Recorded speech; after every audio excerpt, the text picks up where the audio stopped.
Hi hello ನಮಸ್ತೆ welcome back to my YouTube channel. ಎಲ್ಲರೂ ಹೇಗಿದ್ರೆ ತುಂಬ ಚೆನ್ನಾಗಿದ್ರೆ ಅನ್ಕೋತೀನಿ. ನಮ್ಮ ಚಾನಲ್ ಸಬ್ಸ್ಕ್ರೈಬ್ ಮಾಡ್ಕೊಂಡು ವಿಡಿಯೋ ನೋಡ್ತಾ ಇರೋರು ಎಲ್ಲರಿಗೂ ತುಂಬ ಧನ್ಯವಾದಗಳು. ಆದಷ್ಟು ಶೇರ್ ಮಾಡೋ ಮೂಲಕ ಸಬ್ಸ್ಕ್ರೈಬ್ ಮಾಡ್ಕೊಂಡು ಸಪೋರ್ಟ್ ಮಾಡಿ. ಮತ್ತು ಏನಪ್ಪ ಅಂದರೆ ಈ ವರ್ಷದ ಕಾಲಜ್ಞಾನ ಏನೈತೆ ಅಂತ ತಿಳ್ಕೊಂಬರ್ನು. ಮತ್ತು ಹಿಂದಕ್ಕೆ ಅವ್ರು ಏನೋ ಹೇಳ್ಯಾರ, ಎಷ್ಟು ಕಾಲಜ್ಞಾನಗಳನ್ನು ತೆಗೆದು ಹೇಳ್ಯಾರಲ್ಲ, ಎಲ್ಲವೂ ಅಕ್ಷರ ಸತ್ಯ ಆಗೈತಿ. ಸೊ ಅಲ್ಲಿ ಈ ಮಠಕ್ಕೆ ಹೋದ್ರೆ ಬರೀ ಅಲ್ಲಿ ಸಿಗುವುದು ಏನಪ್ಪ ಅಂದ್ರೆ ಈ ದೇವರಿಗೆ ಮದ್ಯಪಾನ ಅಂದರೆ ತೀರ್ಥ ಅಂತೀವಲ್ಲ, ಅದೇ ಅವರಿಗೆ ಪ್ರಸಾದ, ದೇವರಿಗೆ ನೈವೇದ್ಯ ಅದ ಅಲ್ಲಿ. ಹಾಗಾಗಿ ಮತ್ತು ಏನಪ್ಪ ಅಂದರೆ ಈ ಮಠಕ್ಕೆ ಹೋದವ್ರಿಗೆ ಎಲ್ಲರಿಗೂ ಮಕ್ಕಳಾಗದೇ ಇರೋರಿಗೆ ಮಕ್ಕಳಾಗ್ತಾವ.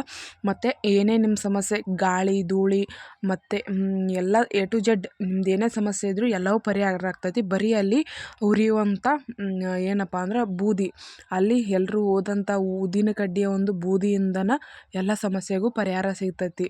ಇದು ನಂಬಲೇಬೇಕು, ಅಕ್ಷರ ಸಹ ಇದೆಲ್ಲವೂ ಸತ್ಯ. ಮತ್ತು ಏನಪ್ಪ ಅಂದ್ರೆ ಇಲ್ಲಿ ಹೇಳುವಂಥ ಕಾಲಜ್ಞಾನ ವರ್ಷಕ್ಕೊಮ್ಮೆ ಶಿವರಾತ್ರಿ ಆದ ಬಳಿಕ, ಶಿವರಾತ್ರಿ ಆದ 3-4 ದಿನಕ್ಕಿರುವಂಥ ಒಂದು ಜಾತ್ರೆಯಲ್ಲಿ ಅವರು ತೆಗೆದು ಹೇಳುವ ಕಾಲಜ್ಞಾನ, ಎಷ್ಟೋ ವರ್ಷಗಳ ಹಿಂದೆ ಬರೆದಿಟ್ಟಿರುವಂಥ ಕಾಲಜ್ಞಾನ ಅವ್ರು ತೆಗೆದು ಹೇಳೋದ್ರಿಂದ ಅಲ್ಲಿ ಅವರು ಏನು ಹೇಳ್ತಾರಲ್ಲ ಅವು ಎಲ್ಲವೂ ಸತ್ಯ ಆಗ್ತೈತಿ.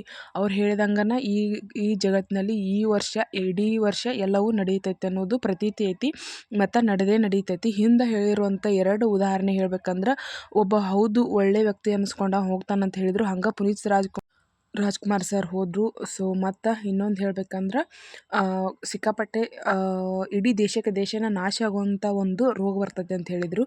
ಅದಕ್ಕಿಂತ ಮೊದಲನೇ ಕಾಲಜ್ಞಾನದಾಗ ಹಂಗೆ ರೋಗ ಕೊರೋನಾ ಬಂದು ಇಡೀ ದೇಶವೇ ನಾಶ ಆಯಿತು. ಸೊ ಈ ವರ್ಷದ ಕಾಲಜ್ಞಾನ ಏನೈತಿ ನೋಡ್ಕೊಂಬರೋಣ ಬರ್ರಿ. ಇಲ್ಲಿ ಮಠಕ್ಕೆ ಹೋಗಿ ನಡ್ಕೊಂಡವ್ರಿಗೆ ಮಠಕ್ಕೆ ಪ್ರತಿ ಅಮಾವಾಸ್ಯೆಗೇನ ಲಕ್ಷಾಂತರ ಜನ ಸೇರ್ತಾರೆ. ಮತ್ತು ಪ್ರತಿ ಸೋಮವಾರಕ್ಕೊಮ್ಮೆ ಇಲ್ಲಂದ್ರೂ ಒಂದು 10,000ರಿಂದ 20,000 ಜನ ಸೇರ್ತಿದ್ರು. ಆಲ್ಮೋಸ್ಟ್ ಅರ್ಧ ಕೊರೋನಾ ಈ ಕಡೆ ಭಾಗಕ್ಕೆ ಬಂದಿಲ್ಲ ಅಂದ್ರೆ ಈ ಅಜ್ಜಾರ ಕಾರಣ ಅಂಥೇಳಿ ಎಲ್ಲರೂ ಹೇಳ್ತಾರೆ. ಸೊ ಕೊರೋನಾ ಟೈಮ್ನಾಗ ಇಲ್ಲಿ ಲಕ್ಷಾಂತರ ಜನ ಸೇರ್ತಿದ್ರು, ಯಾವುದೇ ರೋಗ ಎಲ್ಲ ಕಡೆ ಹರಡಿಲ್ಲ. ಇಲ್ಲಿ ಅಷ್ಟು ಅಜ್ಜನ ಪ್ರತೀತಿ ಐತಿ. ಬರ್ರಿ ಅವ್ರ ಕಾಲಜ್ಞಾನ ಏನು ಹೇಳ್ಯಾರಂತ ತಿಳ್ಕೊಂಬರೋಣಂತ. ಚಂದ್ರಗಿರಿ ದೇವಿ ಮೂಲ ಮಹಾ ಸಂಸ್ಥಾನ ಮಠ ಬಬಲಾದಿ ಈ ವರ್ಷದ ಕಾಲಜ್ಞಾನ ಶ್ರೀಶಕೆ 1947 ವಿಶ್ವಾವಸು ನಾಮದ ಸಂವತ್ಸರ. ಈ ವರ್ಷ ಸದಾಶಿವಪ್ಪ ಚಿಕ್ಕೈಮುತ್ತೆ ಹೇಳಿದಂತ ಕಾಲಜ್ಞಾನ, ಕಲಿಯುಗದ ಆಟ ಸರ್ವನಾಶ ಹೊಂದುವ ಸಮಯ ಬಂದಿದ್ದು ತಿಳಿಯಿರಲ್ಲ ಅಂತೇಳಿ ನಮ್ಮತ್ತೆ. ಶಿಕ್ಷಣ ಕ್ಷೇತ್ರದಲ್ಲಿ ಹೊಸ ತಿರುವುಗಳಾಗ್ತಾವ. ಹಣದ ಹಿಂದೆ ಹೋಗುವ ಜನರಿಗೆ ಬಂಧುತ್ವದ ಸಮಯ ಬಂದಿದ್ದನ್ನ ಅಂತೇಳಿ. ಈ ವರ್ಷ ವಿದ್ಯುತ್ ಶಕ್ತಿ, ನೀರಿನ ಕೊರತೆ ಬಹಳ ಕತೆ. ರಾಜಕೀಯದಲ್ಲಿ ಮತ್ತಷ್ಟು ಬದಲಾವಣೆ ಆಕೈತಿ. ಭೂಕಂಪ, ಅಗ್ನಿ ದುರಂತ ಬಹಳ ಕಾವು. ಧರ್ಮಗಳ ನಡುವೆ ಕಿತ್ತಾಟ ಹೆಚ್ಚಾಕೈತಿ. ಈ ವರ್ಷದಲ್ಲಿ ಮಾನವೀಯತೆ, ಮನುಷ್ಯತ್ವದ ಹೊಸ ಸಂಚಲನ ತಿಳಿಯಿರನ್ನ ಅಂತ ಹೇಳಿ ನಮ್ಮ ಮುಖ್ಯ. ಯುದ್ಧದಲ್ಲಿ ಹೊಸ ಸಂಚಲನ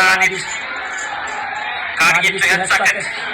ಎಲ್ಲ ಪ್ರಾಣಿಗಳು ಕಾಡಿನಿಂದ ನಾಡಿನ ಕಡೆ ಆಕೈತಿ. ಇನ್ನು ನಿರೀಕ್ಷೆಗೂ ಮೀರಿದ ಹೊಸ ಕಾಯಿಲೆಗಳು ಬರ್ತಾವ. ದೇಶದ ಆರ್ಥಿಕತೆ, ರಾಜ್ಯದ ಆರ್ಥಿಕತೆಯಲ್ಲಿ ಹಾನಿ ಅಂತ ಹೇಳಿದ. ಜೀವ ವೈವಿಧ್ಯತೆಯಲ್ಲಿ ಭೌಗೋಳಿಕ ತಿರುವು ಆಕೈತಿ.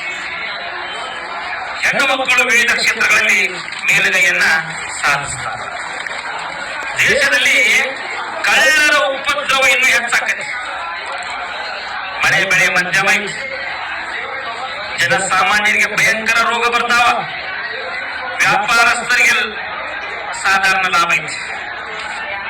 ರಾಷ್ಟ್ರದ ನಾಯಕರಿಗೆ ಅನಿಷ್ಟ ಐತಿ. ಆಳುವಂತ ರಾಜ್ಯರಿಗೆ ಮಹಾ ಅನಿಷ್ಟ ಐತಿ. ಮಳೆ ಕಂಡು ಮಂಡಲ ಐತಿ. ಧಾನ್ಯಗಳು ಮಾರ್ತಾವ. ಜಗತ್ತಿಗೆ ಮಧ್ಯಮ ಸುಖ ಐತಿ. ಪುಂಡರು ದರೋಡೆಕೋರರ ಹೆಚ್ಚಳದಿಂದ ಪ್ರಜೆಗಳಿಗೆ ಅರಿಷ್ಟ ಆಕೈತಿ. ಜೋರಾದ ಗಾಳಿ ಬೀಸ್ತೈತಿ. ಆಳುವ ದೊರೆಗಳಿಗೆ ಒಳಗೆ ಕಿತ್ತಾಟ ಹೆಚ್ಚಾಕೈತಿ. ಇನ್ನೂ ಹೆಚ್ಚಾಕೈತಿ. ಜನರಲ್ಲಿ ಕಿತ್ತಾಟ ಪಡೆದಾಟ ಹೆಚ್ಚಾದಿತ್ತು. ಮಕ್ಕಳೇ ಅಂತೇಳಿ ನಮಗೆ ಯುದ್ಧ, ವೈರತ್ವ, ಅನ್ಯಾಯ ಹೆಚ್ಚಾಗಿ ದೇಶಕ್ಕೆ ಮಹಾ ಅನಿಷ್ಟ ಆಕತ್ತೆ ಅಂತೇಳಿ ನಮ್ಮತ್ತೆ. ವಿದ್ಯುತ್, ಅಗ್ನಿ ಅನಾಹುತ ಹೆಚ್ಚಾಕವ. ವಾಯು ಹೆಚ್ಚಾಕೈತಿ. ಮೇವು ಕಾಳು ಕಡಿಗಳನ್ನ ಜೋಪಾನ ಮಾಡಿ ಇಟ್ಕೋಬೇಕಂತೇಳಿ ನಮ್ಮ ಮುಖ್ಯ ರೈತರಿಗೆ ಶಿಶುಗಳಿಗೆ ರೋಗ ಬಾಧೆ ಐತಿ. ಚೈತ್ರದಲ್ಲಿ ಗೋಧಿ ತುಟ್ಟಿ ಆಗೈತಿ. ವೈಶಾಖ ಕಾಳು ಕಡಿಗಳ ಬೆಲೆ ಗಗನಕ್ಕೆ. ಆಷಾಢ ಶ್ರಾವಣ ಮಹಾನಗರಗಳಿಗೆ ತೊಂದರೆ ಆಗಿದೆ.